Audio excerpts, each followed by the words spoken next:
Hola compañeros, muy buenas tardes. Bienvenidos a la clase del día de hoy, viernes 22 de septiembre. Vamos a comenzar. Bienvenidos.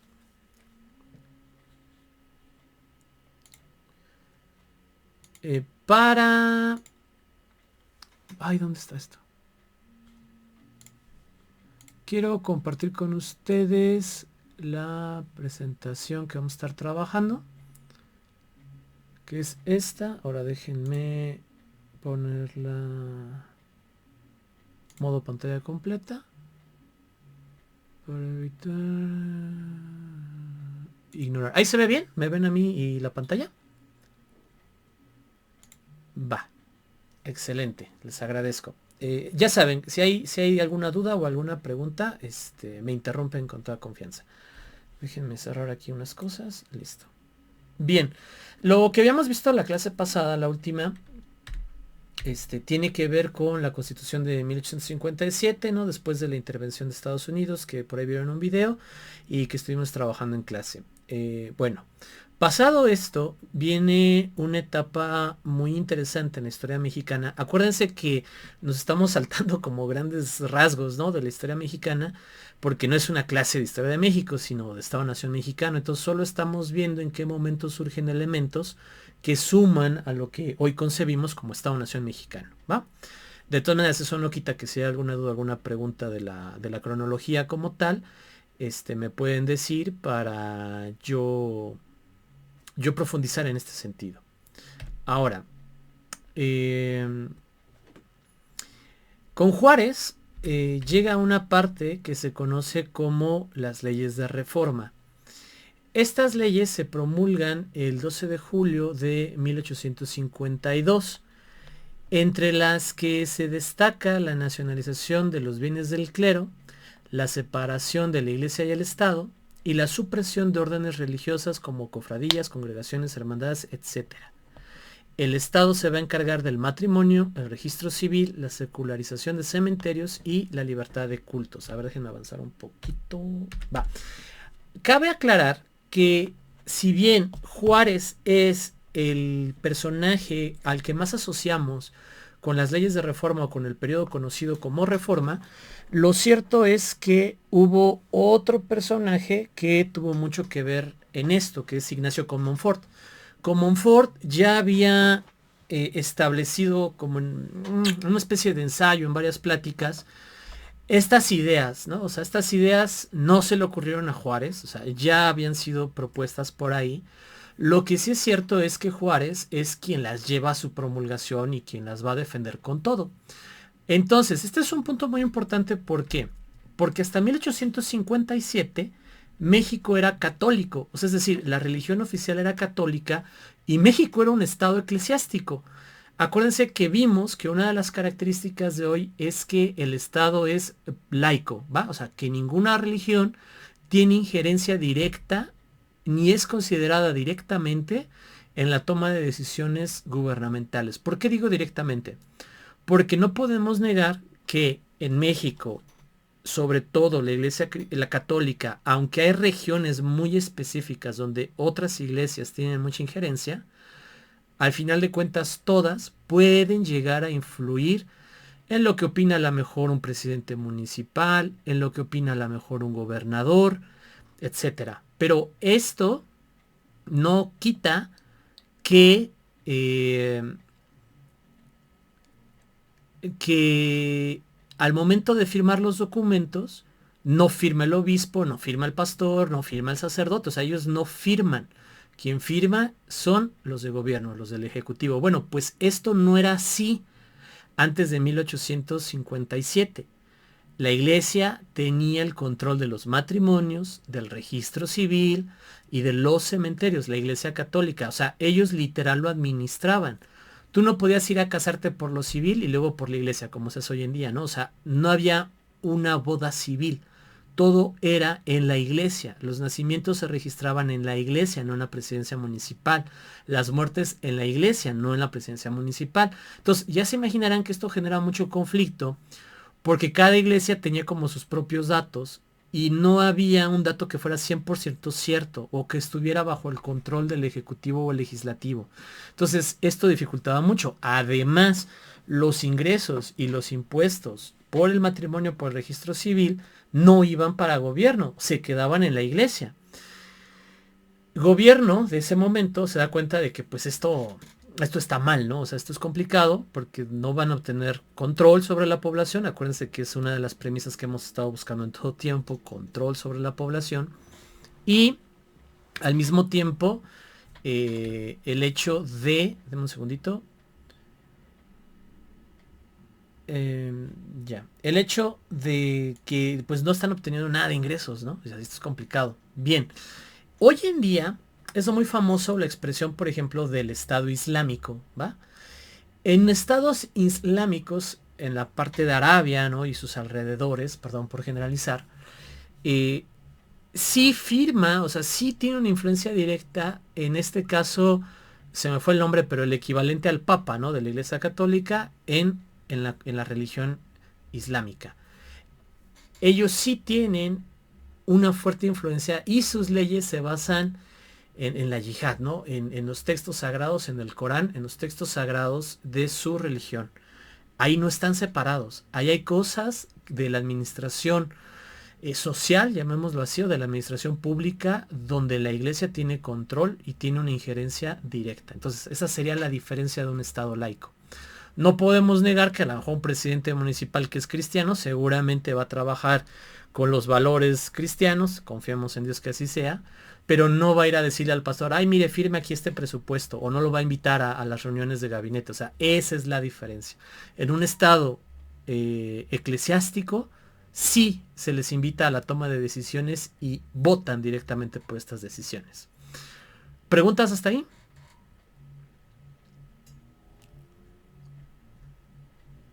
Va. Entonces, fíjense, imagínense que un día ustedes tienen tres empresas, gracias a Dios, que esto sea así en un futuro, si es lo que ustedes quieren. Y de repente llega alguien y les dice, no, ya no son tuyas, son mías, ¿no? Esperemos que eso no pase en el nombre de Jesús. Pero que les dice eso, ¿no? ¿Cómo se sentirían? Que les quitaran esas empresas que son de ustedes.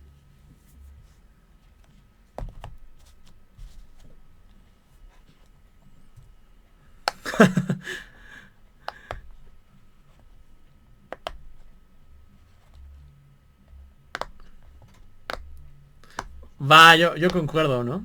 Y si le dijeran, por ejemplo, que bueno, o sea, que sí, se las van a quitar, pero que es por el bien de los demás, que así se va a acabar la pobreza y muchas cosas bonitas, ¿cómo se sentiría?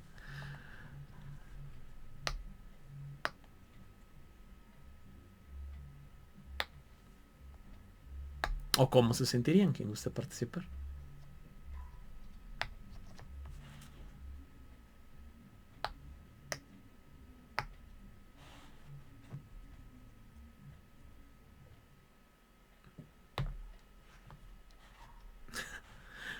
Ok, ya, estoy de acuerdo, ¿no? Me da gusto saber qué opina así. Pues a la Iglesia Católica no le hizo mucho gusto, ¿no? O sea, esa es la verdad. La Iglesia Católica perdió de la noche a la mañana, bueno, no de la noche a la mañana, pero sí muy rápido todo esto. Y era una gran fuente de ingresos para ellos. Eh, yo no tengo nada contra las creencias per se, pero cuando hablamos de instituciones, como es por ejemplo la Iglesia Católica, es que es más que evidente que hay ciertas acciones históricos sociales que están ahí y que han sido muy cuestionables, ¿no? Sobre todo para los estándares actuales. Por ejemplo, en la iglesia protestante con Martín Lutero, una de las primeras cosas que, o sea, Martín Lutero lo que agarra en sus epístolas es, dice, a ver, la Biblia dice que no es por obra, sino por fe la salvación. Y que para ser salvo lo único que se necesita es creer en Cristo Jesús, ¿no? Y seguir sus ordenanzas. Y ninguna ordenanza de Dios dice que hay que pagar por entrar al cielo. Entonces, ¿por qué la Iglesia Católica pide cuotas para entrar al cielo? ¿No? O sea, más o menos, y lo pueden, no, o sea, no es una clase de teología, tiene que ver con lo que estamos viendo, lo pueden revisar. Así son las epístolas de Lutero. Y por eso casi casi se lo escabecha, ¿no? La Iglesia Católica. Lutero critica mucho esto, las acciones que hacía la iglesia. Entonces, por ejemplo, no todas, porque insisto, no hay que generalizar. La iglesia católica en general sí, y la gran mayoría sí, en ese tiempo sí, pero seguramente que hubo excepciones, ¿no? Entonces, muchas iglesias decían, no, es que se murió Juanito. No, todos sabíamos que Juanito era bien alcohólico. Y entonces, seguro se va a ir al infierno, ¿no? Que por cierto, la Biblia dice que nadie sabe quién se va al cielo y quién se va al infierno, ¿no? Que eso es solo competencia de Dios. Otra epístola de Lutero. Y decía, bueno, pero a ver, doña Magdalena, ¿no? Que es la viuda. Si usted le dona a la iglesia el terreno que su esposo compró, seguramente Dios lo perdona y se va al cielo. Y pues ahí va doña Magdalena toda lastimada, toda herida y confundida y no queriendo que su esposo pase la vida en la eternidad en el infierno por alcohólico, va y le cede el terreno a la iglesia. Bueno, chicos, esto pasó en todos lados, no solo en México, ¿no? En todos lados donde la iglesia católica estuvo presente, sucedió mucho, es de la que tenemos más vestigios al respecto, más informes, más documentos que prueban que esto sucedió así, pero no se descarta que otras religiones tenían prácticas muy similares y no se descarta que hoy en día religiones de todas las denominaciones suelen tener este estilo de prácticas muy fraudulentas, que son fraudes realmente, y que se aprovechan de, ¿no? Lo único que a mí me gusta mucho resaltar, por ejemplo, entre lo católico y lo protestante, es que las iglesias cristianas suelen operar en células autónomas, es decir, la iglesia es tal y no se relaciona con otra iglesia y no tiene un obispo y no tiene un papa, o sea, es solo una iglesia por lo general y ahí se congrega una serie de personas. Esto no quita que pueda haber una corrupción interna en la jerarquía de esa iglesia cristiana y que también hagan las cosas mal. O sea, eso pasa y tristemente pasa muy seguido. El problema en el lado católico es que está muy institucionalizado, ¿no? Entonces ahí sí vienen las órdenes desde arriba, muchas veces contrarias a la palabra de Dios, y hay muchos sacerdotes que simple y sencillamente las acatan sin más, ¿no? Otros sí protestan, porque hay que hacer esas aclaraciones, ¿no? Otros sí buscan algo diferente, y la misma iglesia a veces los termina censurándolos, mandándolos a pueblos bien lejos o quitándolos del servicio, ¿no? Entonces eso nada más como punto de aclaración en ese sentido de las religiones para que veamos claros oscuros y diferencias. Regresando al tema, la iglesia pues perdió de la noche a la mañana todas estas posesiones. O sea, tenía un montón de tierras, pero un montón es un montón de verdad, que le habían donado pues todos los muertos que según ellos se habían ido al infierno. O en vida, todos los que tenían tierras que no querían irse al infierno, ¿no? O sea, ahí había una manipulación muy grande. Cuando se les quita todo esto, pues la iglesia brinca y protesta. Y la mayoría del país hasta el día de hoy es católico. Así es que encontró mucho apoyo en sectores muy importantes del pueblo. Entonces no le gusta, ¿no? Juárez suma hacia el final de esta transición conocida como la Reforma, la reorganización de la educación, se decreta el uso del sistema métrico decimal. Y es que en el mundo hay dos sistemas para medir las cosas. El que se le conoce como el sistema imperial, que son las pulgadas, las yardas, los pies, que básicamente solo se usa en Estados Unidos e islas aledañas o a favor de Estados Unidos. Y el sistema métrico decimal, que es el que usa el resto del mundo, ¿no? O sea, el centímetro, decímetro, hectómetro, metro, kilómetro. Esto sucede aquí. Esto me parece dos puntos muy interesantes. Ahora, viene hasta aquí. ¿Preguntas, dudas? Va, excelente. Ahora, viene un punto muy importante que históricamente se le conoce como la República Errante.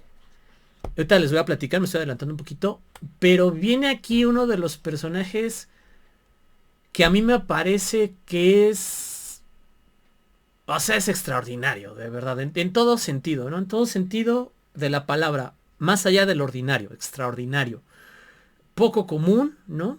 Anormal, o sea, diferente a lo normal, y sin lugar a dudas, uno de los eventos más surrealistas del país, que hemos tenido varios, ¿no? Pero este es uno. Si la historia de México pudiese contarse solo a través de sus personajes, pienso que si hiciéramos un resumen de los más significativos, en mi opinión, tendría que ser Iturbide, ¿no? En primer lugar. Después Maximiliano, que es a quien vamos a ver a continuación. Porfirio Díaz, Villa, Zapata, Lázaro Cárdenas y por peculiaridades históricas, Vicente Fox y Andrés Manuel. Creo que estos personajes, no estoy diciendo que todos sean una maravilla o estén bien, no, estoy diciendo que estos personajes tomaron decisiones muy fundamentales en la historia del país, tanto para bien como para mal, y que definitivamente, en mi opinión, son de los personajes más interesantes en cuanto a lo relacionado con el Estado-Nación mexicano. Obviamente, en términos de ciencia, literatura y artes, no, pues son un montón y valdría la pena hablar de ellos, ¿no? En este sentido de la inclusión de género, he querido pensar en alguna mujer que dentro del Estado-Nación mexicano se pudiera incluir a la par de estos personajes, pero sinceramente pienso que hay muchas, pero a la par de estos personajes no. ¿No? O sea, hay muchas de importancia, podríamos buscar hacer mención de algunas en las siguientes clases, pero al nivel de estos personajes no. Entiéndase que era un mundo más masculinizado y que quizás había mujeres muy interesantes, muy importantes a las que la historia olvidó o no registró o que simple y sencillamente no se les permitió crecer en cuanto al Estado-Nación mexicano, ¿no? Si en el 2024 gana Sheinbaum, creo que sin lugar a dudas, automáticamente nada más por ser la primera mujer presidenta de México y por la formación que tiene, la sumaría a esta lista de personajes que yo acabo de decir. Ya vimos el primero, que era Iturbide, ya les platiqué por qué es tan importante, ¿no?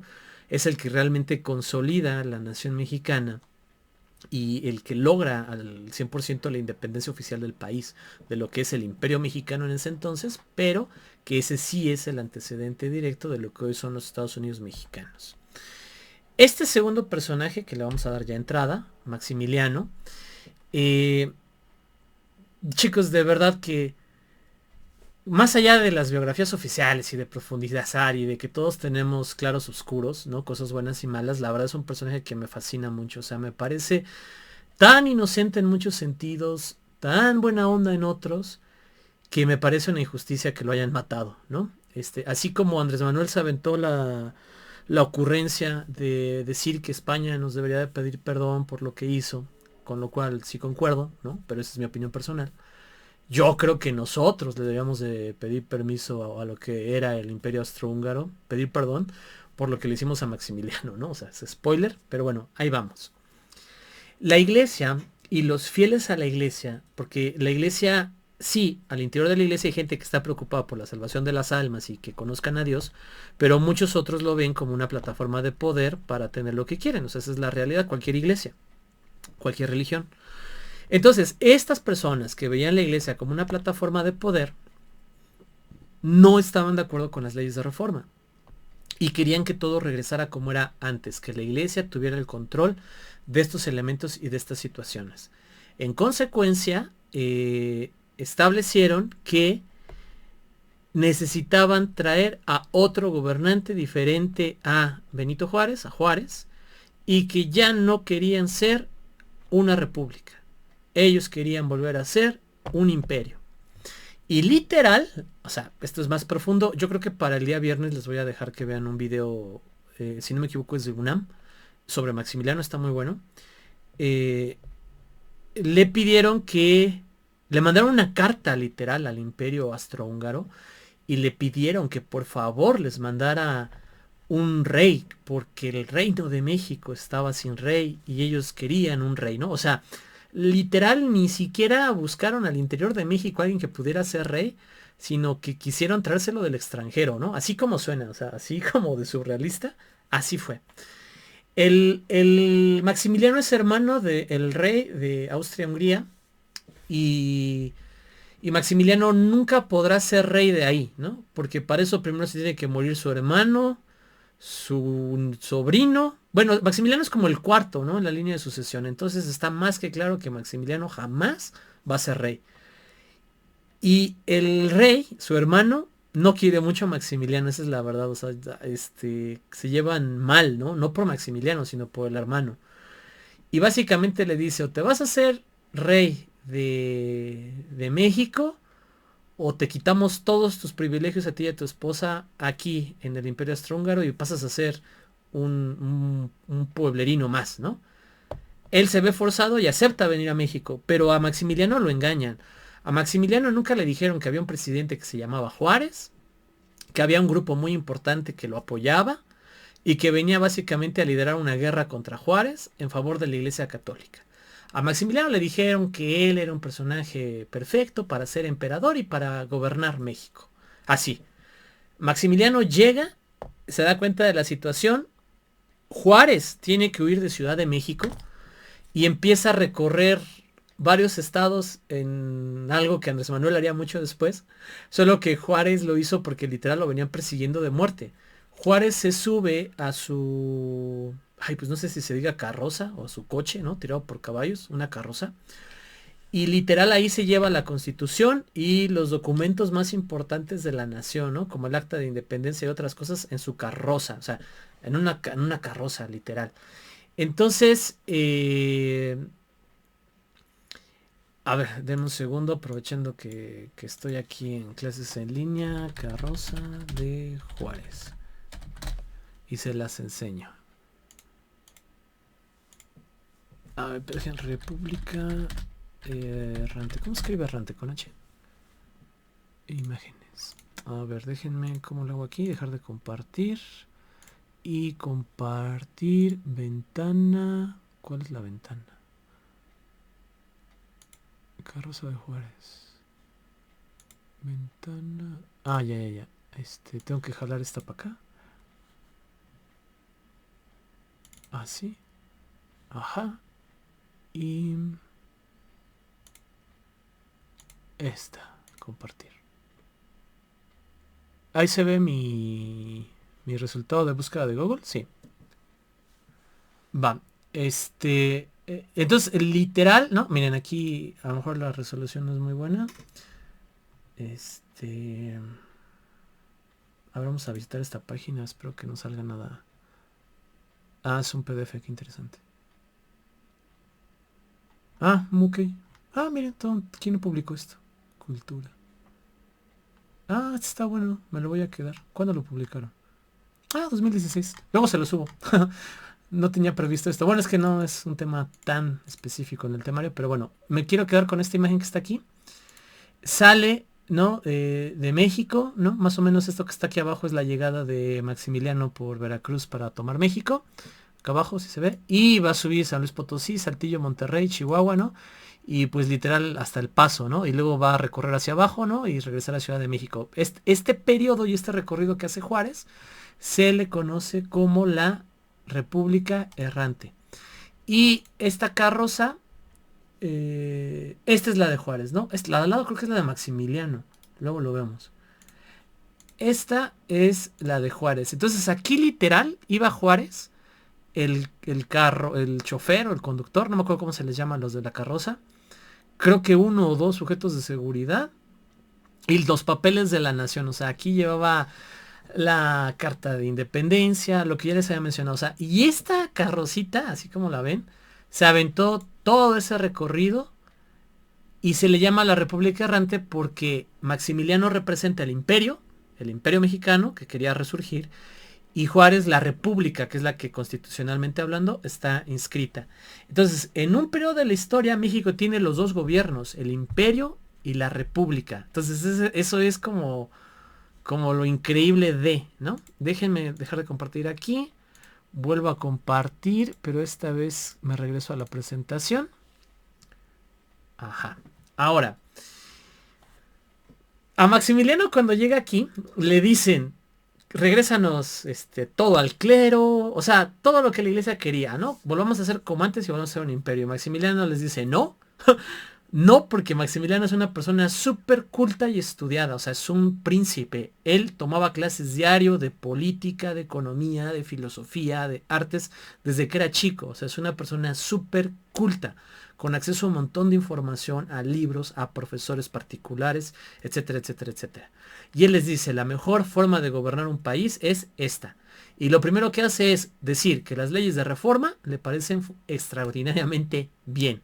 no solo no las quita, sino que hace todo lo posible porque se cumplan. Embellece la ciudad, lo que hoy conocemos como el Paseo de Reforma en Ciudad de México es algo que Maximiliano hizo. Establece un código civil donde ahora sí se ponen las penas, las sanciones, los reglamentos que se tienen que seguir para el desarrollo de la sociedad, o sea, para la convivencia social.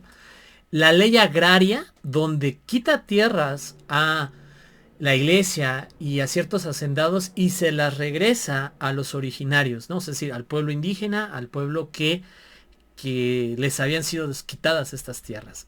Él prohíbe el castigo corporal, o sea, cuando Maximiliano llega había castigos o penas que incluían azotes y otras cuestiones, y él lo quita, ¿no? O sea, él dice, esto se acabó. La jornada laboral la establece en 10 horas, que a lo mejor hoy nos parece mucho porque el oficial es de 8, aunque mucha gente trabaja el doble porque tiene 2 jornadas laborales. Pero antes eran de 16 horas, de 14 horas o más. Entonces él llega y dice, la jornada laboral son 10 horas. Limita las tiendas de raya, que no son una creación del Porfiriato, aunque son muy famosas en esa época. Ya existían desde antes. Esta tienda de raya era un lugar donde al interior de tu propio trabajo te vendían las cosas, pero se caracterizaban pues, por tener precios súper elevados y básicamente obligarte a comprar ahí, ¿no? Cosa que todavía pasa al día de hoy, aunque no se crea, de manera más disfrazada. Empresas que te obligan a comprar tu propio uniforme con ellos, ¿no? Tus propias herramientas con ellos. No son otra cosa que tiendas de raya modernas, contemporáneas. Y Maximiliano no llega solo. Y si bien Maximiliano es la figura principal, creo que esta sí es una mujer destacada. En este sentido de lo que estábamos hablando, que es su esposa, ¿no? Carlota. Lo primero que hace Carlota es juntarse con las mujeres de todos los niveles sociales en Ciudad de México y promover la educación de la mujer. Carlota es una de las principales promotoras de darle acceso a la educación a la mujer y de velar por los derechos de la mujer. Sorpresa, ¿no? Que cuando es el grito del 16-15 de septiembre, decimos, viva doña Josefa, ¿no? Que no niego que haya tenido un papel interesante, que si bien hizo muchas cosas, pues al final de cuentas una de las más importantes, pues es que prestó su casa y que les avisó a los conspiradores que ya los habían descubierto, ¿no?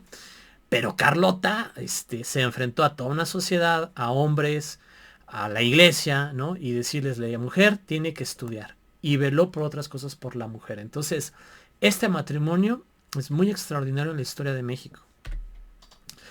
Él divide el territorio en 50 departamentos. Comenzó el desarrollo del tren México-Veracruz. O sea, él dijo, el tren es lo que nos va a traer desarrollo. Necesitamos conectar esa costa.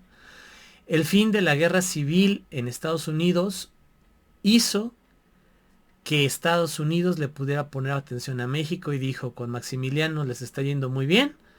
Con Maximiliano tienen el apoyo de Europa y nosotros no los queremos aquí. Vamos a apoyar a Juárez con todo. Y les da casi un ejército y armas a Juárez para que ataque a Maximiliano. El 16 de julio de 1867 Juárez entra victorioso a la Ciudad de México y con ello se anula para siempre la idea de una monarquía, de un reino, de un imperio en México. Maximiliano le pidió muchas veces a Juárez que se reunieran, que platicaran.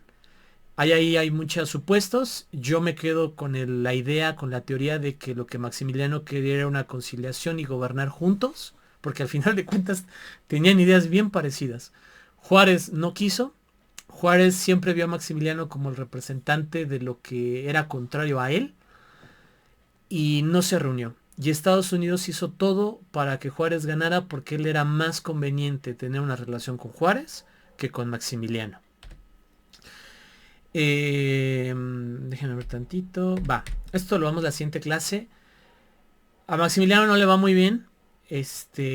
Al final de cuentas va a ser apresado y fusilado por Juárez y compañía. Y su esposa, como ustedes saben, encerrada en Lecumberri, hasta una de las cárceles más famosas de México, hasta el punto de perder la cordura y de terminar muy mal, ¿no? La pobre Carlota.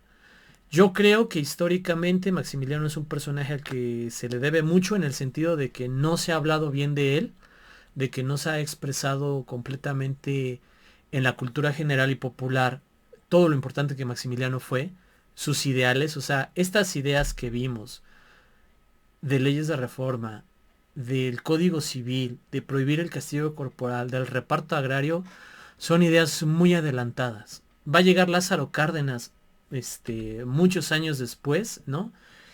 Casi 100 años después, y el reparto de las tierras todavía no se daba, ¿no? Entonces imagínense eso, o sea, 100 años antes de que realmente esto tuviera un mayor vigor o tuviera una mayor fuerza, ciento y pocos más años, Maximiliano ya tenía estas ideas, ya quería implementar esto, ¿no? Que la mujer estudiara en 1800, no lo van a encontrar en cualquier lugar, ni siquiera en Europa, ¿no? Entonces, son ideas muy adelantadas, ideas con las que yo creo que hoy todos coincidimos, ¿no? A lo mejor queremos una jornada laboral más baja, pero estamos de acuerdo en reducir la jornada laboral. Es un gran personaje. Definitivamente les voy a volver a... Bueno, es que ya lo tengo, ¿no? Pero voy a volver a buscar el video de Maximiliano que hizo Clio TV de la UNAM, si no me equivoco, donde se profundiza un poco más. Creo que dura como una hora, se los dejo para el viernes. Yo creo que subo esta tarea en la tarde o el lunes, sin falta, ya está.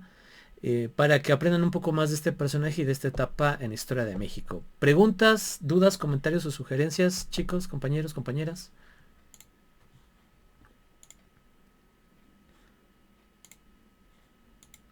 Va, siendo así, por el día de hoy, en lo que nos adaptábamos, en lo que platicamos antes de iniciar la clase, algunas cosas que no grabamos, vamos a dejar hasta aquí la clase del día de hoy. Les agradezco mucho el tiempo que han dedicado. Hay, entre comillas, trabajo por hacer, ¿no? ¿A qué me refiero con esto? No es que los deje salir antes, sino les concedo este espacio para las actividades que ustedes ya saben que tienen que hacer, que es, por ejemplo, sus autoaprendizajes, ¿no? Cada vez que les doy como chance de salir temprano, la idea es esa, que tienen esa tarea del autoaprendizaje para a completarla. ¿Va? Entonces, una vez más, ya para finalizar, ¿alguna pregunta, alguna sugerencia? Todavía estamos grabando.